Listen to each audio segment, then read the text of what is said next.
Inilah 7 lapisan langit beserta para penghuninya yang membuat kita semakin takjub akan kebesaran ciptaan Allah Subhanahu wa Ta'ala.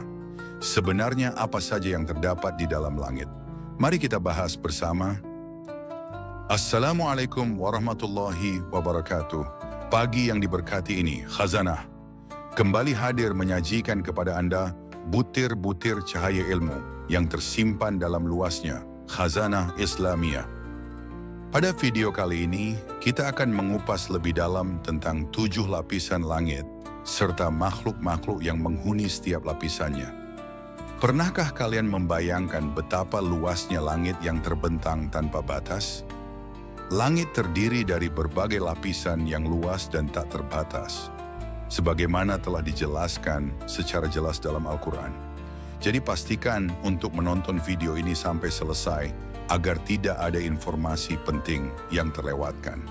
Jangan sampai ada kesalahpahaman hanya karena kamu tidak menyelesaikan menonton video ini sampai akhir.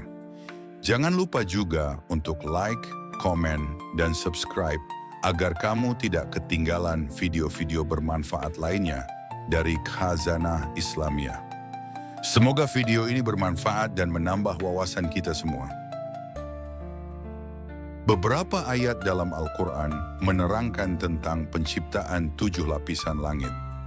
Dalam surah Al-Mulk ayat 3, Allah Subhanahu wa Ta'ala berfirman, "Tidak akan kamu lihat sesuatu yang tidak seimbang pada ciptaan Tuhan yang Maha Pengasih.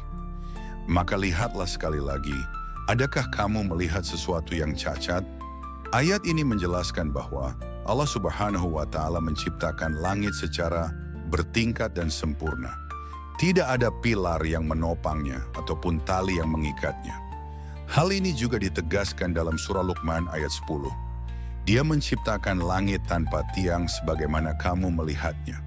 Beberapa ulama tafsir menafsirkan bahwa istilah 7 langit dapat diartikan sebagai galaksi-galaksi yang ada di luar angkasa, yang jumlahnya tidak terhitung. Keagungan ciptaan Allah Subhanahu wa Ta'ala sungguh luar biasa dan membuktikan bahwa tidak ada yang dapat menandinginya. Setiap lapisan langit memiliki karakteristiknya sendiri serta dihuni oleh makhluk-makhluk tertentu. Dari langit pertama hingga langit ke-7, masing-masing memiliki keunikan serta penghuninya sendiri.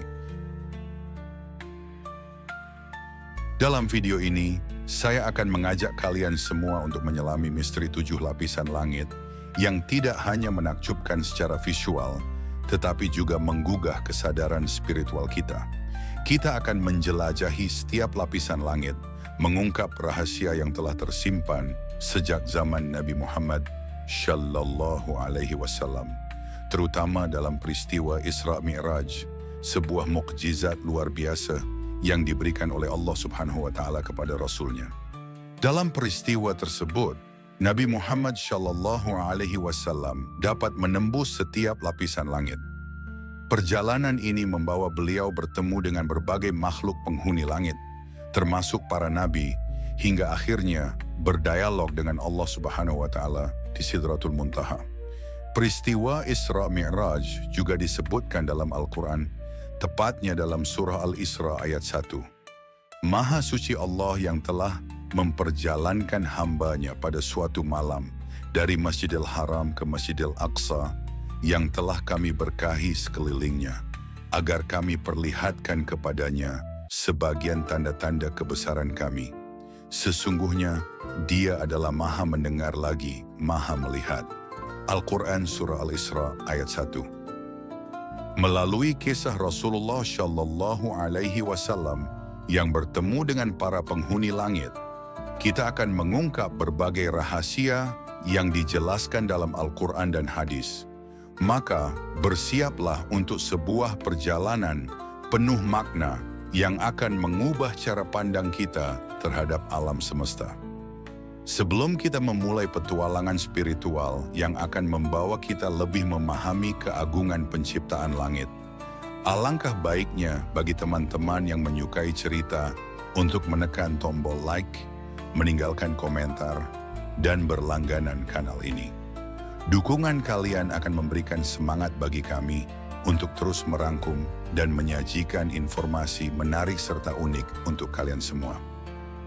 Banyak sahabat Nabi Muhammad SAW yang meriwayatkan hadis tentang peristiwa Isra Mi'raj. Di antara mereka adalah Anas bin Malik, Abu Dzar, Malik bin Shaksha, Ibnu Abbas, Jabir, Abu Hurairah, dan Ubay bin Ka'ab. Selain itu juga terdapat perawi seperti Buraidah bin Husayb al-Aslami, Huzhaifah bin al-Yaman, Shaddad bin Aus, Shuhaib, Abdurrahman bin Qurad, Ibnu Umar, Ibnu Mas'ud, Ali bin Abi Thalib, dan Umar bin Khattab. Salah satu hadis yang menceritakan perjalanan Isra Mi'raj Nabi Muhammad SAW bersumber dari Anas bin Malik.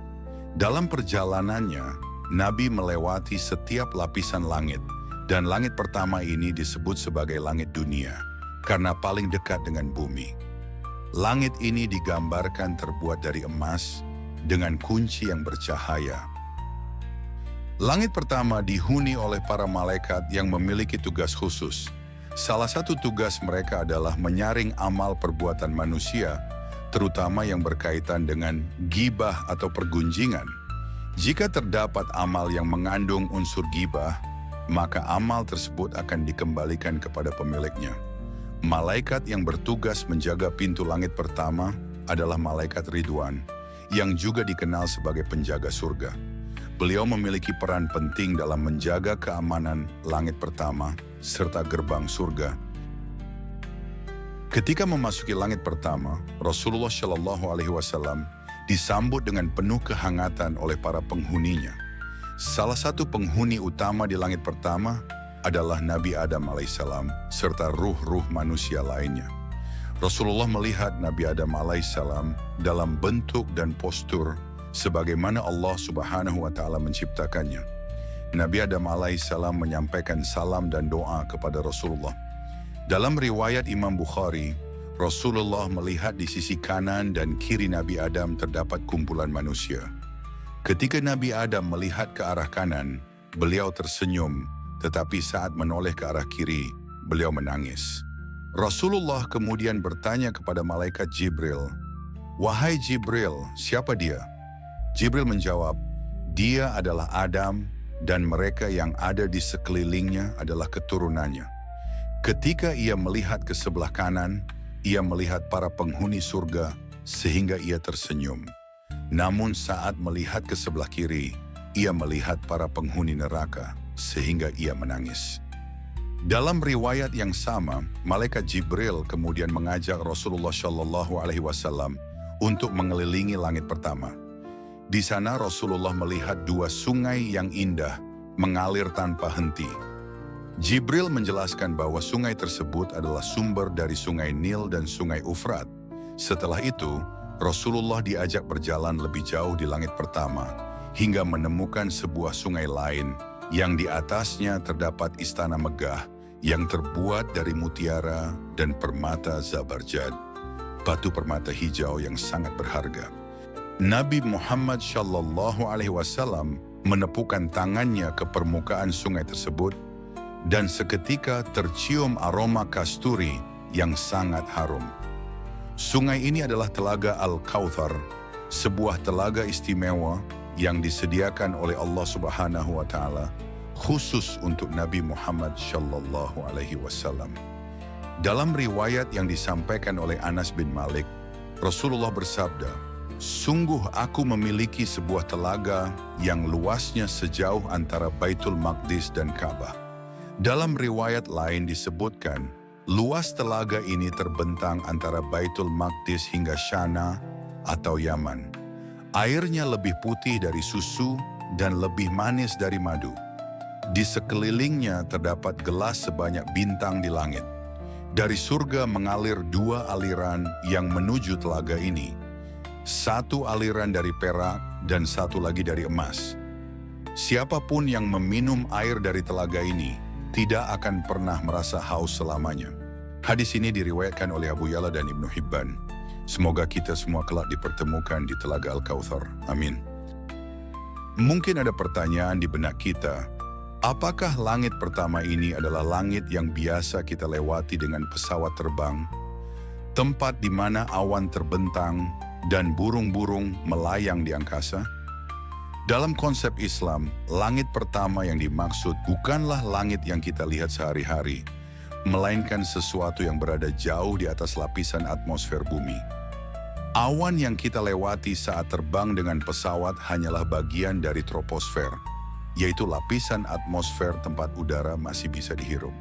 Di atasnya terdapat lapisan-lapisan lain, hingga yang tertinggi yaitu eksosfer, yang menjadi bagian dari atmosfer luar bumi. Dengan demikian, langit pertama dalam perjalanan Isra Mi'raj berada di luar cakupan yang dapat dijangkau manusia dengan teknologi modern.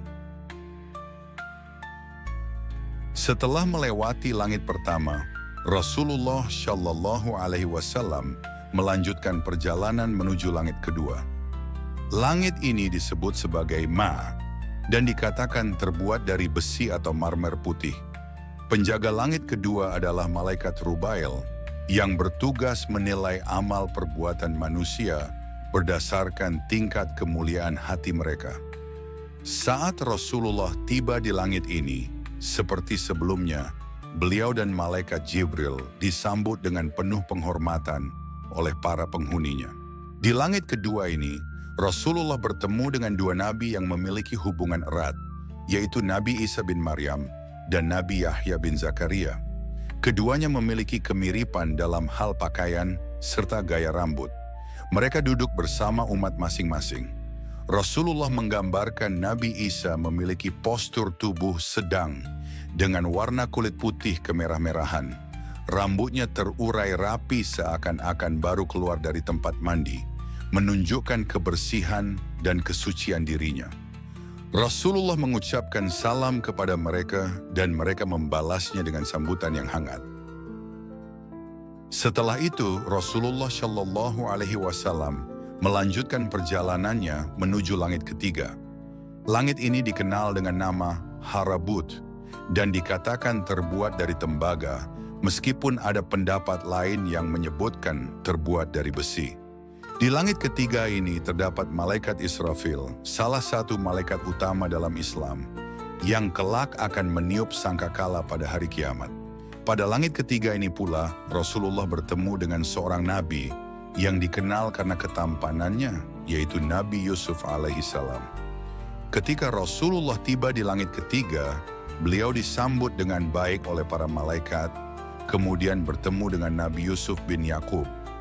Seperti pertemuan sebelumnya, Rasulullah mengucapkan salam kepada Nabi Yusuf, yang kemudian dibalas dengan salam yang penuh kehangatan, sebagaimana yang dilakukan Nabi Isa dan Nabi Yahya di langit kedua. Rasulullah Shallallahu Alaihi Wasallam bersabda, "Sungguh dia, Nabi Yusuf, telah dianugerahi separuh ketampanan." Dalam riwayat lain, beliau mengatakan bahwa Nabi Yusuf adalah manusia paling rupawan yang pernah diciptakan oleh Allah Subhanahu wa Ta'ala. Ketampanannya begitu luar biasa, seolah-olah cahayanya bersinar lebih terang dari seluruh bintang di langit. Layaknya bulan purnama yang mengalahkan cahaya bintang-bintang. Dalam riwayat lainnya disebutkan bahwa Nabi Yusuf membagikan setengah ketampanannya kepada Rasulullah Shallallahu Alaihi Wasallam. Setelah itu, Rasulullah melanjutkan perjalanannya menuju langit keempat. Langit ini disebut Zahir dan dikatakan terbuat dari tembaga. Namun ada pula pendapat yang menyebutnya terbuat dari perak. Di langit keempat, terdapat malaikat penjaga yang dikenal sebagai malaikat Kasviyail, atau disebut juga sebagai malaikat air mata. Selain itu, di langit ini pula terdapat Nabi Idris alaihissalam. Ketika Rasulullah Shallallahu Alaihi Wasallam tiba, Nabi Idris menyambut beliau dengan penuh kehangatan dan mendoakannya. Dalam kitab Qasasul Anbiya diceritakan bahwa saat Rasulullah melintas, Nabi Idris berkata, "Selamat datang wahai saudara yang saleh dan Nabi yang saleh." Dalam kitab Qasasul Anbiya disebutkan bagaimana Nabi Idris bisa berada di langit keempat. Allah Subhanahu wa Ta'ala berfirman dalam surah Maryam ayat 57, "Dan kami telah mengangkatnya ke tempat yang tinggi." Ayat ini menunjukkan bahwa Nabi Idris alaihissalam diangkat ke derajat yang tinggi. Hal ini juga ditegaskan dalam berbagai kitab seperti Asy-Syalihin, serta hadis-hadis sahih dalam riwayat Bukhari dan Muslim mengenai peristiwa Isra Mi'raj yang menyebutkan pertemuan Rasulullah dengan Nabi Idris di langit keempat. Menurut riwayat Ibnu Abu Nujai, Nabi Idris diangkat ke langit tanpa mengalami kematian, serupa dengan pengangkatan Nabi Isa alaihissalam. Pendapat ini juga dikemukakan oleh Ad-Dahhah Ibnu Muzahim. Namun ada pula kisah yang menyebutkan bahwa malaikat maut pernah mencabut nyawa Nabi Idris sehingga beliau meninggal dunia. Malaikat maut yang merasa sedih kemudian berdoa kepada Allah agar menghidupkan kembali sahabatnya Nabi Idris. Doa itu dikabulkan dan Nabi Idris dihidupkan kembali. Setelah dihidupkan kembali, malaikat maut bertanya kepadanya, "Wahai saudaraku, bagaimana rasanya mengalami kematian?" Nabi Idris menjawab, "Jika seekor hewan dikuliti hidup-hidup, maka rasa sakit kematian itu 1000 kali lipat lebih menyakitkan." Malaikat maut pun berkata, "Padahal aku telah mencabut nyawamu dengan cara paling lembut yang pernah aku lakukan." Setelah bertemu dengan Nabi Idris dan bertukar salam, Rasulullah Shallallahu Alaihi Wasallam melanjutkan perjalanannya menuju langit kelima. Langit ini disebut Musyiroh dan dikatakan terbuat dari perak, meskipun ada pula pendapat yang menyatakan bahwa langit ini terbuat dari emas. Seperti langit-langit sebelumnya, langit kelima dihuni oleh para malaikat yang senantiasa bertasbih dan beribadah kepada Allah Subhanahu wa Ta'ala. Di langit kelima, Rasulullah Shallallahu Alaihi Wasallam bertemu dengan Nabi Harun bin Imran, saudara dari Nabi Musa alaihi salam. Nabi Harun memiliki janggut yang panjang dan lebat, dengan separuhnya berwarna hitam dan separuhnya lagi memutih karena uban. Di sekelilingnya, umatnya terlihat khusyuk mendengarkan ajaran dan nasihat yang beliau sampaikan. Saat bertemu Rasulullah, Nabi Harun menyambutnya dengan penuh kehangatan, saling bertukar salam dengan penuh rasa hormat. Seperti pertemuan-pertemuan dengan Nabi sebelumnya, momen ini juga dipenuhi dengan kebahagiaan. Setelah perjumpaan tersebut, Rasulullah Shallallahu Alaihi Wasallam melanjutkan perjalanannya ke langit keenam. Langit keenam ini disebut Kholiso, yang dikatakan terbuat dari emas. Namun, menurut pendapat lain, langit ini terbuat dari intan dan permata. Penjaga pintu langit keenam adalah malaikat Tauto yang bertugas menjaga rahmat Allah. Selain itu, banyak malaikat lainnya yang juga menghuni langit ini. Ketika Rasulullah tiba di langit keenam, beliau melihat beberapa nabi bersama umat mereka masing-masing. Ada yang hanya memiliki sedikit pengikut, tidak lebih dari 10 orang, ada pula yang memiliki lebih banyak. Bahkan ada seorang nabi yang sama sekali tidak memiliki pengikut. Kemudian Rasulullah melewati sekelompok besar umat yang jumlahnya sangat banyak hingga memenuhi cakrawala. Ternyata mereka adalah Nabi Musa alaihissalam dan kaumnya. Lalu Rasulullah diperintahkan untuk mengangkat kepalanya. Saat beliau melakukannya, pandangannya tertuju pada sekumpulan umat yang luar biasa banyaknya, menutupi seluruh ufuk dari segala arah. Kemudian terdengar suara yang mengatakan, "Itulah umatmu." Selain itu ada juga 70.000 orang dari umatnya yang akan masuk surga tanpa hisab. Pada langit keenam inilah Rasulullah bertemu dengan Nabi Musa alaihissalam yang digambarkan memiliki postur tubuh tinggi dan kulit putih kemerahan. Rasulullah memberikan salam kepadanya yang kemudian dibalas dengan salam serta doa dari Nabi Musa. Setelah itu Nabi Musa berkata, "Orang-orang menganggap aku sebagai manusia paling mulia di sisi Allah, padahal Rasulullah Shallallahu Alaihi Wasallam jauh lebih mulia daripada aku." Ketika Rasulullah hendak melanjutkan perjalanan ke langit ketujuh, Nabi Musa tiba-tiba menangis. Saat ditanya alasannya, beliau menjawab, "Aku menangis karena ada seorang pemuda yang diutus setelah aku, tetapi jumlah umatnya yang masuk surga jauh lebih banyak dibandingkan umatku. Betapa beruntungnya kita sebagai umat Nabi Muhammad SAW. Meskipun menjadi umat terakhir yang diutus di dunia, kelak kita akan menjadi umat pertama yang diperkenankan memasuki surga. Sebagaimana disebutkan dalam hadis Nabi SAW, beliau bersabda bahwa umatnya adalah yang terakhir di dunia, tetapi akan menjadi yang pertama di hari kiamat dan masuk surga lebih dahulu. Hadis riwayat Muslim. Langit ketujuh dikenal dengan sebutan Labiyah yang dikatakan terbuat dari yakut merah. Yakut atau lebih dikenal sebagai batu rubi merupakan permata berwarna merah yang dapat bervariasi dari merah muda hingga merah darah. Batu ini adalah salah satu jenis mineral korundum atau aluminium oksida. Amalan yang naik ke langit ketujuh digambarkan seperti pasangan pengantin yang berbahagia, diiringi oleh 300 malaikat. Langit ini dihuni oleh banyak malaikat yang senantiasa bertasbih dan beribadah kepada Allah Subhanahu wa Ta'ala. Ketika Rasulullah Shallallahu Alaihi Wasallam memasuki langit ketujuh, beliau bertemu dengan Nabi Ibrahim alaihissalam. Nabi Ibrahim duduk di atas kursi emas di dekat pintu surga, bersandar pada Baitul Makmur, tempat yang menjadi pusat ibadah para malaikat. Di sekelilingnya, umatnya berkumpul mendengarkan ajaran dan nasihat beliau. Setelah Rasulullah memberi salam, yang kemudian dibalas dengan doa dan sambutan hangat, Nabi Ibrahim memberikan sebuah pesan. Perintahkanlah umatmu untuk banyak menanam tanaman surga, karena tanah surga begitu luas dan subur. Rasulullah lalu bertanya, apa yang dimaksud dengan tanaman surga? Nabi Ibrahim menjawab, tanaman surga adalah bacaan, Subhanallah, walhamdulillah, la ilaha illallah, wallahu akbar.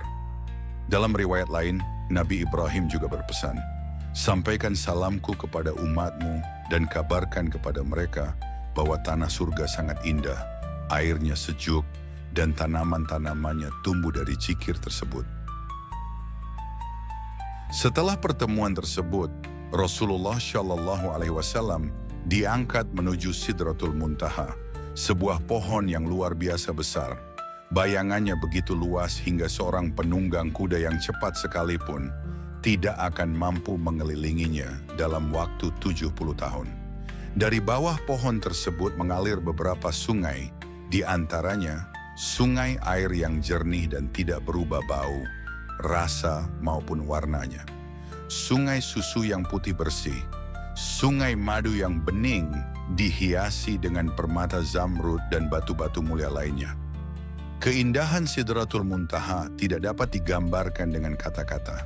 Ibnu Katsir menyatakan bahwa sanad hadis ini kuat dan dapat dipercaya. Imam Ahmad meriwayatkan dari Ibnu Mas'ud bahwa Rasulullah Shallallahu Alaihi Wasallam bersabda, Jibril datang kepadaku mengenakan pakaian yang bertabur mutiara. Dalam hadis lain, Nabi Shallallahu Alaihi Wasallam menjelaskan bahwa ketika beliau dimi'rajkan ke langit dan sampai di Sidratul Muntaha, beliau melihat cahaya yang luar biasa terang. Daun-daun pohon itu sebesar telinga gajah dan buah-buahannya menyerupai kendi besar. Di tempat ini terdapat 4 sungai yang mengalir dari akarnya, 2 sungai di dalam surga dan 2 sungai di dunia. Rasulullah bertanya kepada Jibril tentang sungai-sungai tersebut. Lalu Jibril menjawab, 2 sungai dalam adalah sungai di surga, sedangkan 2 sungai luar adalah sungai Nil dan sungai Ufrat. Hadis riwayat Ahmad. Sidratul Muntaha merupakan pohon tempat bersemayamnya arwah para syuhada yang senantiasa menerima karunia dari Allah. Pohon ini terletak di atas langit ketujuh, di sisi kanan Arsy. Daun-daunnya berukuran besar menyerupai telinga gajah, sedangkan buahnya sebesar kendi. Cabang-cabangnya dihiasi dengan permata berharga seperti mutiara, yakut, dan zabarjad. Yakut sendiri adalah batu rubi berwarna merah delima, sementara zabarjad merupakan batu kristal transparan dengan warna hijau kekuningan. Hal ini dikutip dari tafsir Muqaddil bin Sulaiman. Ketika Rasulullah Shallallahu Alaihi Wasallam diangkat ke Sidratul Muntaha, beliau dikelilingi oleh awan dengan berbagai warna yang indah. Pada saat itu, malaikat Jibril mundur dan membiarkan Rasulullah melanjutkan perjalanan seorang diri. Sebab Jibril mengetahui bahwa hanya Rasulullah yang diberi kemampuan untuk melangkah lebih jauh dan bertemu dengan Allah Subhanahu wa Ta'ala. Di tempat yang telah ditentukan oleh Allah, sebuah posisi yang tidak dapat dicapai oleh makhluk manapun, Rasulullah menyaksikan keagungannya dengan mata beliau yang mulia. Saat itu beliau langsung bersujud di hadapan Allah Subhanahu wa Ta'ala. Dalam perjumpaan ini, Rasulullah Shallallahu Alaihi Wasallam mengungkapkan, "Ya Allah, Engkau telah menjadikan Ibrahim sebagai kekasihmu. Engkau berbicara langsung dengan Musa. Engkau telah memberikan kerajaan yang besar kepada Daud. Engkau menganugerahkan kerajaan yang luar biasa kepada Sulaiman, hingga ia mampu menundukkan jin, manusia, setan, dan angin. Engkau juga telah mengajarkan Taurat dan Injil kepada Isa, serta memberinya mukjizat untuk menyembuhkan orang buta dan penderita penyakit belang, bahkan menghidupkan orang mati dengan izin-Mu." Kemudian Allah Subhanahu wa Ta'ala berfirman, "Wahai Muhammad, Aku telah menjadikanmu sebagai kekasihku."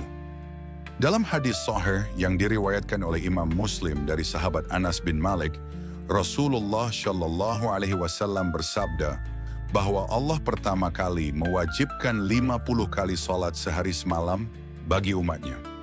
Ketika turun kembali ke langit ke-6, Rasulullah bertemu Nabi Musa alaihissalam yang kemudian bertanya, "Apa yang telah Allah wajibkan kepada umatmu?" Rasulullah menjawab, 50 kali salat sehari semalam. Nabi Musa lalu berkata, "Kembalilah kepada Tuhanmu dan mintalah keringanan, karena umatmu tidak akan mampu melaksanakannya." Rasulullah pun kembali menghadap Allah untuk memohon keringanan, hingga jumlah salat dikurangi menjadi 45 kali. Ketika beliau kembali menemui Musa, Nabi Musa kembali menyarankan untuk meminta keringanan lagi. Karena menurutnya, umat Rasulullah masih tidak akan mampu melaksanakan salat sebanyak itu. Proses ini terus berulang. Rasulullah naik kembali ke hadapan Allah dan meminta keringanan hingga akhirnya Allah Subhanahu wa Ta'ala berfirman, "Wahai Muhammad, kini kewajiban salat bagi umatmu adalah 5 waktu dalam sehari semalam. Setiap 1 kali salat diberikan pahala sebanding dengan 10 kali lipat, sehingga 5 waktu salat yang diwajibkan setara dengan 50 salat." Rasulullah Shallallahu Alaihi Wasallam pun menyampaikan hal ini kepada Nabi Musa alaihissalam.